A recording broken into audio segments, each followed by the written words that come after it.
السلام علیکم ورحمۃ اللہ وبرکاتہ۔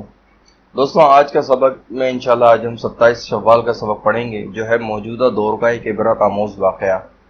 ہمیشہ کی طرح گزارش کروں گا کہ زیادہ سے زیادہ شیئر کیا کریں، یہ آپ کے لیے بھی صدقہ جاریہ اور میرے لیے بھی۔ ہر سبق کی جانب چلتا ہے۔ شیخ الاسلام مولانا مفتی محمد تقی عثمانی دامت برکاتہم فرماتے ہیں، جس دور سے ہم گزر رہے ہیں یہ دور ایسا آ گیا ہے کہ اس میں انسانیت کی قدریں بدل گئیں۔ انسان نہ رہا۔ ایک وقت وہ تھا کہ اگر کسی انسان کو چلتے ہوئے ٹھوکر بھی لگ جاتی اور وہ گر پڑتا تو دوسرا انسان اس کو اٹھانے کے لیے اور کھڑا کرنے کے لیے سہارا دینے کے لیے آگے بڑھتا۔ اگر سڑک پر کوئی حادثہ پیش آ جاتا تو ہر انسان آگے بڑھ کر اس کی مدد کرنے کی کوشش کرتا تھا۔ لیکن آج ہمارے اس دور میں جو صورت ہو چکی ہے، اس کو میں اپنے سامنے ہونے والے ایک واقعے کے ذریعے بیان کرتا ہوں۔ یعنی حضرت کے سامنے جو واقعہ پیش آیا، حضرت وہ واقعہ بیان کر رہے ہیں کہ ایک مرتبہ میں نے دیکھا کہ ایک گاڑی ایک شخص کو ٹکر مارتے ہوئے چلی گئی۔ اب وہ شخص ٹکر کھا کر چاروں شانے چت سڑک پر گر گیا۔ اس واقعے کے بعد 20-25 گاڑیاں وہاں سے گزر گئیں۔ ہر گاڑی والا جھانک کر اس گرے ہوئے شخص کو دیکھتا اور آگے روانہ ہو جاتا۔ کسی اللہ کے بندے کو یہ توفیق نہ ہوئی کہ گاڑی سے اتر کر اس کی مدد کرتا۔ اس کے باوجود آج کے لوگوں کو اپنے بارے میں مہذب اور شائستہ ہونے کا دعویٰ ہے۔ کتنے دکھ کی بات ہے کہ ایک شخص تکلیف میں ہے اور ہم اس کی تکلیف کو دیکھتے ہوئے بھی آگے بڑھ رہے ہیں۔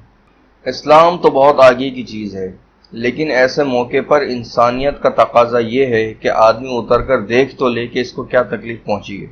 مطلب فرما رہے ہیں کہ اسلام کی تعلیمات تو بہت دور، کم از کم انسانیت کے ناطے ہی ہم اس کو اتر کر دیکھ لیتے۔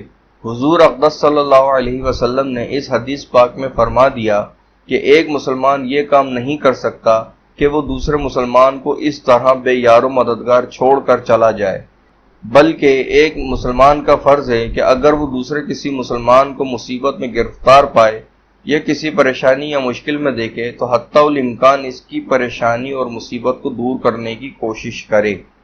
یعنی آپ صلی اللہ علیہ وسلم کی حدیث بیان فرما رہے ہیں کہ ایک مسلمان کا دوسرے مسلمان پر یہ فرض ہے کہ ہم اس کی مصیبت اور تکلیف کو حتی الامکان یعنی جتنا ہو سکتا ہے اس کی تکلیف کو ہم دور کرنے کی کوشش کریں۔ یہ بات تو واقعتاً دیکھنے میں آئی ہے کہ آج کل ہم بے حس ہو گئے ہیں، اور اگر اپنے کام نہ بھی ہوں تو آج کل ہر کسی کے پاس موبائل کیمرہ ہے، وہ فوری طور پر اس کی تصویریں اور اس کی ویڈیو بنانے لگتا ہے، بجائے اس کے کہ میں اس شخص کی مدد کروں۔ جتنی دیر آپ نے اپنے کیمرہ نکالنے میں لگا دی، اتنی دیر میں آپ اس تک پہنچ کر اس کی تکلیف کو کم از کم سمجھ سکتے تھے۔ یا آپ نے اگر اپنا موبائل نکالا ہی ہے تو بجائے ویڈیو اور تصویریں کھینچنے کے آپ فوری طور پر ایمبولینس کو فون کریں یا ایسے لوگوں کو فون کریں جو اس کی مدد کر سکتے ہوں۔ ہم نے ہر چیز کو فیس بک اور ٹک ٹاک وغیرہ کی زینت بنا دیا ہے۔ یہ بہت زیادہ تکلیف کی بات ہے۔ اللہ رب العزت ہمیں ان چیزوں سے دور فرمائے۔ اللہ رب العزت ہمیں ہدایت عطا فرمائے۔ دعا اللہ رب العزت دین کی سمجھ عطا فرمائے۔ اللہ رب العزت دین پر چلنے کی توفیق عطا فرمائے۔ انشاءاللہ پھر ملاقات ہوگی۔ السلام علیکم ورحمۃ اللہ وبرکاتہ۔